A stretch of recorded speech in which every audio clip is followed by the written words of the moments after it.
C'est l'histoire de cette petite fille, si heureuse, si épanouie, jusqu'au jour, cette soirée où toute sa vie a basculé. Elle n'avait que 6 ans et ne comprenait pas ce qu'il faisait. Tellement innocente. Si seulement on l'écoutait, si seulement on savait ce qu'il s'est passé à cette soirée. C'est une petite fille si fragile et si naïve. Elle ne comprenait pas encore les choses de la vie. Elle se souvient de chaque minute, chaque seconde qui s'est passée toute seule avec lui pendant ces si longues années, de chaque ressenti. Elle sentait ses mains se balader partout sur son corps. Elle entendait sa respiration couler juste à côté de ses oreilles. Elle sentait son corps coller contre le sien, bloqué avec sa main sur sa bouche en lui disant de se taire, quand il usait du chantage pour qu'il lui fasse des choses. Cette petite fille de 6 ans ne comprenait pas ce qui lui arrivait. Arrivée à l'âge de ses 12 ans, elle se sentait tellement sale, tellement dégoûtante. Son grand-père lui avait volé son corps. Elle n'avait qu'une envie, mourir, pour quitter son corps qui ne lui appartenait plus. Elle n'arrivait plus à bouger. Elle n'arrivait plus à respirer avec sa main sur sa bouche pour qu'elle ne puisse plus appeler à l'aide.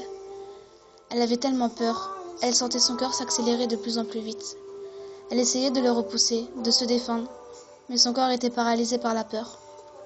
A-t-il pensé à l'état psychologique dans lequel il l'a laissé? A-t-il pensé à l'état dégradable dans lequel il l'a laissé? A-t-il pensé que ce qu'il allait faire allait totalement changer la vision de cette petite fille? Elle a l'impression que son corps n'est plus à elle.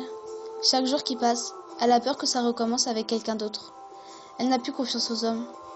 Elle a beau se dire que c'était un cauchemar, que rien ne s'est passé au fond d'elle, elle sait que c'est la réalité. Elle a peur, tellement peur, quand elle entend une voix qui ressemble à la sienne. Quand on la touche, quand on pose une main sur son corps, sur une partie de son corps, elle a peur, elle se méfie de tout le monde. Elle analyse chaque regard, chaque action, chaque geste qui pourrait être suspect. Et quand un garçon veut d'elle, elle a peur de revivre ça, de revivre ce cauchemar. Elle est devenue parano. Ces horribles moments la hantent tout le temps. Ça revient tout le temps dans sa tête. Elle revoit ce visage si peu éclairé profitant d'elle. Elle ressent encore ses mains froides traversant son corps. À chaque fois qu'elle repense à ses 6 ans de malheur, elle ne peut s'empêcher d'avoir les larmes.